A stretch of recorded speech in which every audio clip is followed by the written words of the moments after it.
Hello everyone, welcome to my channel. I am Garima Singh and in this video we are going to continue with our chapter Nationalism in India. Hello 10th class, how are you all doing? So today we'll be doing the remaining part of our chapter number 2 of history, which is all about nationalism in India. So till now we have seen various incidents, how new leaders emerged, and also in my last video I have shared how the non-cooperation movement happened. So after that several steps were taken towards the civil disobedience movement. हमने क्या पढ़ा था NCM के time पे कि NCM call of कर दी गई थी and I hope you remember the place, the incident, why the NCM was called off, right? और हमने ये भी पढ़ा था कि गांधी जी ने क्या बोला था, अगर NCM नहीं होगी यहाँ या एनसीएम से कोई फर्क नहीं पड़ेगा ज़्यादा तो हम क्या करेंगे, एक लार्ज मूवमेंट लॉन्च करेंगे which will be our civil disobedience movement, right? तो आज हम पढ़ेंगे कि कैसे हमने सिविल डिसोबीडियंस मूवमेंट लॉन्च की, क्या क्या इसके पीछे बेस रहेगा, how was the Swaraj party formed, which Simon commission का क्या रोल रहेगा, and finally how did we achieve the Purna Swaraj. Okay, now coming back to the topic today. हमने अभी तक जितना पढ़ा है that was all about the NCM और हमने स्टोरी कहाँ छोड़ी थी कि NCM movement was called off. Okay, इसके बाद अब कंटिन्यू करते हैं. So after calling off the NCM non cooperation movement, the leaders within the Congress wanted to participate in the elections of council. अब लीडर्स जो थे कांग्रेस के, दे वांटेड टू पार्टिसिपेट, भाई पार्टिसिपेट करना चाहते थे इलेक्शंस के अंदर. जितना भी ये जो काउंसिल, प्रोविंशियल काउंसिल इलेक्शन होते हैं उस टाइम पे, अब वो लोग इसमें पार्टिसिपेट करना चाहते थे. एनसीएम के टाइम पे हमने पढ़ा था कि उन्होंने बॉयकॉट कर दिया था. गांधी जी ने बोला था कोई भी उनकी जो फॉरेनर, जो ब्रिटिशर्स की जो चीज़ें हैं उनके अंदर कोई भी तुम अपनी सहयोग मत दिखाओ, कोऑपरेट मत करो. उन्होंने उस टाइम उसको बॉयकॉट कर दिया था इलेक्शन को. लेकिन क्योंकि अब एनसीएम मूवमेंट को कॉल ऑफ कर दिया गया था, खत्म हो गई थी, तो अब कांग्रेस लीडर क्या चाहते थे, they wanted to participate in the election. And basically अगर हम बात करें the prominent leaders like Motilal Nehru and CR Das. Motilal Nehru कौन है? जवाहरलाल नेहरू के father. Okay, so Motilal Nehru and CR Das, these were the prominent leaders who felt that they can oppose British policies within the council. वो बोलते हैं अगर हम इलेक्शन के through if we get a chance to enter the provincial council, तो council में बैठ के ब्रिटिशर्स की जितनी भी पॉलिसीज हैं उनको हम अपोज करेंगे. कैसे? by bringing the reforms and also through demonstration. भी हम रिफॉर्म्स मतलब हम चेंज लेके आएंगे और हम कोई भी बिल या कोई भी ऐसा एक्ट पास नहीं होने देंगे जिससे हमारी इंडियन पॉपुलेशन को हार्म हो. And this is the reason they wanted to participate in the election to provincial council. I hope the story is clear till now. इसके चलते to participate in the election what they did, they formed here a Swaraj Party. Why? To participate in the elections. Whereas जैसे आपको पता है कोई भी movement launch होती है, कोई बड़ी प्रोग्राम या पॉलिसी आएगी, there will be some of the people who will not agree to it. Similarly, in this case also there were some young and radical leaders who had other notion. कुछ लोग थे जो इस बात से सहमत नहीं थे. When we talk about the politics at that time, okay, so there were two major factors that helped in shaping the politics. अभी सिविल डिसोबीडियंस के टूवर्ड्स वी आर गोइंग, कैसे हम पूर्ण स्वराज अचीव करेंगे, राइट? तो उसके पैरेलली अगर हम देखें, ये तो है ना भी पूरे इंडिया में एक इंसिडेंट हो रहा है, सेम टाइम पे डिफरेंट इंसिडेंट हो सकते हैं ना. तो अगर पैरेलली देखें तो हमारी जितनी भी इंडियन पॉलिटिक्स है उसको शेप करने के अंदर उस टाइम पे दो मेजर इवेंट्स हुए जिसकी वजह से बहुत ज़्यादा हमारी पॉलिटिक्स पे इफेक्ट पड़ेगा. Number one event was the world economic depression. Depression क्या होता है? When the recession continued for more than 4 years. Recession क्या होती है? मंदी. द मार्केट में मंदी आ जाती है और वो long term like more than 4 years अगर वो मंदी कंटिन्यूसली मार्केट में रहती है, it forms the condition of depression. Okay, तो वर्ल्ड में इकोनॉमिक डिप्रेशन चल रहा था. ऑल्सो एग्रीकल्चरल क्राइसिस हुए थे, फसल फेमाइन वगैरह बहुत ज़्यादा थी, जिसकी वजह से जो फूड क्रॉप्स है वो कम थे, और जो कम थे बचे हुए अगर उनको बेचने जाते थे फार्मर्स तो उनका प्राइस उनको नहीं मिलता था. देयरफॉर वर्ल्ड इकोनॉमिक डिप्रेशन चल रहा था इस समय. ऑल्सो इस टाइम क्या हुआ, major event happen from the Britisher side. उन्होंने क्या किया, उन्होंने कमीशन बिठाई और क्या बोला, भैया commission is for the betterment of the Indian population, जिसका नाम था साइमन कमीशन. याद करना है, लर्न इट. साइमन कमीशन किस ईयर में आया, 1928 में. ओके, साइमन कमीशन किस पर्पस के लिए आया था and who was heading this commission? So this commission was headed by sir John Simon. Okay, British official है, इनके अंडर ये कमीशन बनी. और इसका टास्क, इसका क्या पर्पस था जो ये कमीशन बनाई गई? This commission was asked to craft the Indian constitution, कि इंडियन संविधान, भारतीय संविधान लिखा जाएगा साइमन कमीशन के द्वारा. This thing now made the Indian population very angry, right. और उसी टाइम हमने क्या देखा, लोगों ने इस चीज को अपोज किया और मना किया कि हम कोई साइमन कमीशन नहीं बैठने देंगे और we will not give them the right to craft our Indian constitution. और इसी के चलते इस टाइम जब ये लोग अपोज कर रहे थे ब्रिटिशर्स को, हमने बहुत फेमस स्लोगन हमने नोटिस किया. People started saying go back Simon, Simon commission वापस जाए, हमें नहीं चाहिए, right. I hope till now this story is clear. So हमने देखा कि गो बैक साइमन पूरा स्लोगन चल रहा था. People were literally opposing the Simon commission, right. So इसके रिएक्शन में उस टाइम की वाइसरॉय कौन था ब्रिटिश की साइड से? It was Lord Irwin. Okay, उन्होंने क्या बोला, उन्होंने देखा कि लोग इतने ज़्यादा एग्रेसिव हो गए हैं, इतना ज़्यादा अपोज कर रहे हैं, तो उन्होंने सोचा कि क्यों ना मैं इनको एक ऑफर करूं. और क्या ऑफर किया इन्होंने? Dominion status and also the round table conference for future constitution in October 1929. अब मैं आपको समझाती हूँ डोमिनियन स्टेटस क्या है और ये राउंड टेबल कॉन्फ्रेंस क्या है, राइट. जब मैं बोलती हूँ डोमिनियन स्टेटस, मतलब ब्रिटिशर्स ने बोला तुम खुद की सरकार बनाओ, तुम्हारे खुद के लोग पार्टिसिपेट करेंगे एज MP MLA. ओके, लेकिन तुम किसके अंडर वर्क करोगे? You all will be working under the crown rule. और एक क्राउन रूल मतलब ब्रिटेन का rule. Okay, the queen of Britain के अंडर आप रूल करोगे. I hope this is clear. भाई, डोमिनियन स्टेटस मतलब तुम्हें सारी फ्रीडम है खुद की गवर्नमेंट फॉर्म करने की, इलेक्शन में पार्टिसिपेट करने की, काउंसिल्स बनाने की, but all of this will be under the crown rule. Britain के अंडर ही रहोगे. I hope this is clear. And the second thing which was offered was the round table conference. Round table conference क्या है? हमने देखा है history के अंदर बहुत सारी राउंड टेबल कॉन्फ्रेंस हुई है. 3 round table conference.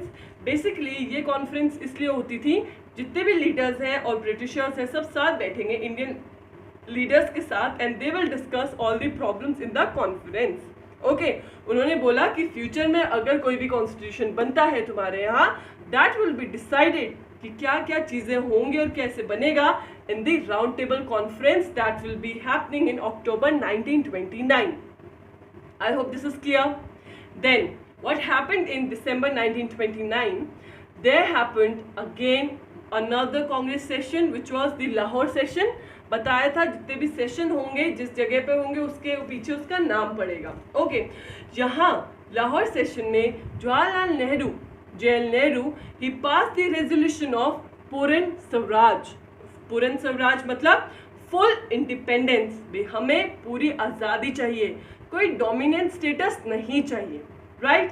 And also declared that 26 January will be celebrated as Independence Day of India. आज के अगर प्रेजेंट की बात करें, इंडिपेंडेंस डे कब बनाते हैं हम? 15 अगस्त, राइट. लेकिन यहाँ नेहरू ने क्या बोला था? Nehru ji said that 26th Jan will be celebrated as Independence Day. Why? Because this was the time when they were talking about, in December, they were talking about the Puran Swaraj, which was full independence. Okay, but all of this was not achieved. ऐसा कुछ नहीं हो पाया. Now, as I've told you earlier that different leaders have different notion regarding the movement. Here, the Gandhiji, talking about Gandhiji, he also had different notion. He said, why not to go with the idea of civil disobedience, right? तो आपने देखा कैसे Swaraj party बनती है, फिर पूर्ण स्वराज का concept आता है, and finally we have moved towards another big movement of our Indian history, which is the civil disobedience. So now let's see the Salt March and the civil disobedience movement. तो दोनों ही थोड़े से related concept रहेंगे. कैसे कि हम पहले देखेंगे सॉल्ट मार्च होगा, जिसको हम डांडी मार्च भी कहते हैं. ये कैसे एक इम्पॉर्टेंट इवेंट है और कैसे फिर एक सिविल डिसोबीडियंस मूवमेंट आएगी. ओके, जब ये टाइम समय चल रहा था, इस टाइम कुछ लोगों ने मिलके, okay, leaders have written a letter to the viceroy Irwin. हमने पढ़ा ना, लॉर्ड इरविन को उन्होंने एक खत लिखा. उसके अंदर इन्होंने बोला, they have stated 11 demands to be fulfilled by March 11. 11 demand रखी सामने भाई, 11 मार्च तक ये जो 11 डिमांड्स हैं इनको पूरा करना है, तुम्हारी ड्यूटी है ब्रिटिशर्स की. इसके चलते 78 वॉलंटियर्स जो पार्टिसिपेट करना चाहते थे इस डांडी मार्च में या सॉल्ट मार्च में, they have walked 240 miles and it took 24 days. Sabarmati से लेके डांडी तक वो मार्च पैदल गए. ओके, सो डांडी एक ऐसी प्लेस है गुजरात में, this is the incident from Gujarat में जहां सॉल्ट बनाया जाता था. ओके, सो ये लोग क्यों मार्च करके गए कि या तो 11 डिमांड्स फुलफिल होंगी, otherwise they will violate the salt law. Salt law क्या था? सॉल्ट जो नमक है सबसे बेसिक कमोडिटी है, राइट? ब्रिटिशर्स उस पे भी टैक्स लगाते थे. They used to put tax on salt. Okay, और सॉल्ट प्रोड्यूस करने की मोनोपोली थी ब्रिटिशर्स के पास. मोनोपोली मतलब सिंगल मार्केट किसकी रहेगी? ब्रिटिशर्स की. सिर्फ ब्रिटिशर्स ही सॉल्ट बना सकते थे. नमक जैसी बेसिक कमोडिटी जो कि हर कोई कंज्यूम करता है, उस पर भी ये लोग टैक्स लगाते थे. तो ये जो जितने वॉलंटियर्स इकट्ठे हुए थे जो मार्च करके गए साबरमती से डांडी तक, उन्होंने जाके उधर सॉल्ट को अपने हाथ में उठा लिया and they broke the salt law by manufacturing the salt. उन्होंने बोला ब्रिटिशर्स का कोई राइट नहीं, हम खुद ही अपना सॉल्ट मैन्युफैक्चर करेंगे. इसी को हम कहते हैं सॉल्ट मार्च या डांडी मार्च. ओके, तो ये मूवमेंट, ये जो मार्च थी, जो ये पैदल गए, ये कब स्टार्ट हुई? It started on 12th of March. 11 मार्च तक तो उन्होंने वेट किया, नहीं फुलफिल हुई तो 12 मार्च को पैदल यात्रा पे निकल गए फ्रॉम साबरमती टू डांडी. और ये फाइनली एंड कब हुई? On 6 April 1930. ओके, उसके बाद एक क्वेश्चन आएगा, व्हाई सॉल्ट? ये गांधी जी ने नमक को ही क्यों चुना इस मूवमेंट के लिए, राइट? इट वाज बिकॉज नमक एक बहुत ही बेसिक एसेंशियल आइटम है जो कि हर कोई कंज्यूम करता है, चाहे वो रिच है या पुअर है. Everybody consume this salt alike, equally use करते हैं, नो मैटर रिच और पुअर. नमक के बिना खाना नहीं बनता है हमारे यहाँ, राइट? सो एसेंशियल आइटम है और इससे बेसिक कमोडिटी गांधी जी को नहीं मिली जिससे वो इस मूवमेंट को रिप्रेजेंट कर सकते थे. इन सब के चलते the government got angry. Lord Irwin ने को गुस्सा आया. उसने क्या किया? He arrested Gaffar Khan and also Gandhi ji, क्योंकि उन्होंने सॉल्ट लॉ ब्रेक कर दिया था. तो गाफर खान और गांधी जी को अरेस्ट कर लिया. इनके अरेस्ट के बाद क्या हुआ? It led to a protest by the masses. लोग फिर से गुस्सा हो गए, प्रोटेस्ट करने निकल पड़े और सोचा this was the time to call of the movement, क्योंकि गांधी जी कोई वायलेंस नहीं चाहते थे, किसी भी ह्यूमन का नुकसान नहीं चाहते थे. अब क्या होगा, जो हमने सॉल्ट लॉ पढ़ा था, डांडी मार्च पढ़ा था, this was what uh civil disobedience movement. भाई हमने कानून का उल्लंघन किया है एंड इसी को हम सिविल डिसओबीडियंस मूवमेंट बोलते हैं। अब हमने देखा कि गांधी जी को अरेस्ट कर लिया गया था, मासेस ने प्रोटेस्ट करना शुरू कर दिया था, therefore this movement was called off. Gandhi ji ने फिर से मूवमेंट बंद कर दी। अब क्या होता है, व्हेन ही वाज अरेस्टेड, तो इस दौरान गांधी और इरविन के बीच में एक पैक्ट साइन होता है।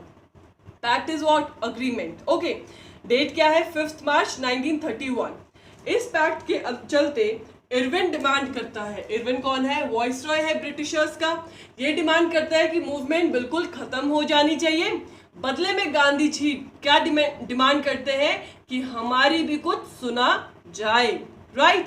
देयरफॉर इरविन फिर से एक ऑफर करता है, बोलता है कि सेकेंड राउंड टेबल जो कॉन्फ्रेंस होने वाली है, which will be held in London in December 1931, आप उसमें पार्टिसिपेट कीजिए। वहां ब्रिटिशर्स आपकी बात सुनेंगे, नेगोशिएशन होगा और एक अच्छे कंक्लूजन पे हम पहुंचेंगे। Gandhi ji thought this is our right time, शायद बात बन जाए। उन्होंने इरविन की बात मान के he called off the movement and decided to participate in the second round table conference, जो कि लंदन में 1930 में होने वाली थी। ओके, इससे पहले हमने जब फर्स्ट राउंड टेबल कॉन्फ्रेंस पढ़ी थी, उस टाइम हमने क्या पढ़ा था कि ये बॉयकॉट कर दी गई थी, लेकिन सेकेंड राउंड टेबल में अब गांधी जी जाएंगे पार्टिसिपेट करने। लेकिन यहाँ क्या होता है, when Gandhi ji participated in the second round conference, he was literally disappointed. उनको बहुत ही नाराजगी मिली। क्यों? क्योंकि वो गए थे बहुत ज़्यादा एस्पिरेशंस के साथ, कुछ सोच के भी हमें कुछ अच्छा मिलेगा एज अ रिजल्ट, लेकिन कोई कुछ भी फ्रूटफुल रिजल्ट नहीं निकला इस कॉन्फ्रेंस का, नेगोशिएशन नहीं हुई, इंडियंस की बात नहीं मानी गई। अब इस दौरान क्या था, भगत सिंह जो थे वो भी अरेस्टेड थे और उनको हैंग करने की बात चल रही थी। तो गांधी जी से लोगों ने एक्सपेक्ट किया था कि ये जाके भगत सिंह की फांसी रुकवाएंगे, लेकिन ऐसा नहीं हो पाया, जिसकी वजह से गांधी जी पे बहुत सारे क्वेश्चंस उठते हैं और गांधी जी पे एक दाग लग जाता है। इस पीरियड में बहुत ज़्यादा क्रिटिसिज्म आता है गांधी जी के लिए। Okay, when he return from London, he was disappointed, बहुत ही ज़्यादा डिसहार्टेंड थे कि किस पर्पज से गए थे और उनका पर्पज कैसे फेल हो गया। हमारे लिए तो कोई बात ही नहीं हुई ब्रिटिश कॉन्फ्रेंस में। Therefore, he again thought of relaunching the civil disobedience movement. उन्होंने सोचा मैं फिर से civil disobedience movement चालू करता हूँ। But what was the result? The movement had already lost its momentum. फिर से लोग नहीं इकट्ठा हुए, कोई भी CDM के लिए अग्री नहीं कर रहा था, मूवमेंट खत्म हो गई थी, फिर से उस पेस पे मूवमेंट नहीं चालू हुई। I hope this is clear. So that's it for today's video. आज हमने 3 मेजर चीज़ें की है, कैसे स्वराज पार्टी बनी है, कौन कौन इंपॉर्टेंट पर्सनालिटीज़ है, फिर कैसे हमने पूर्ण स्वराज की बात की, and lastly civil disobedience movement जो हुआ, second round table conference, first round table conference क्या थी, क्या हुआ इस राउंड टेबल कॉन्फ्रेंस में, और कैसे civil disobedience movement along with Dandi march, जो कि सबरामती टू दांडी लोग मार्च करके गए थे, कैसे उन्होंने सॉल्ट लॉ ब्रेक किया, आज हम सब कुछ हमने समझा है। In my next video which will be the last part of this chapter, we will study about the limitation of CDM and the remaining topics. So thank you for watching. Thank you for watching Economics Window by Garima Singh, and if you like this video then do not hesitate to press in the thumbs up icon, and also guys, like, share and subscribe to our channel and help us grow each day. Once again, thank you for watching Economics Window by Garima Singh.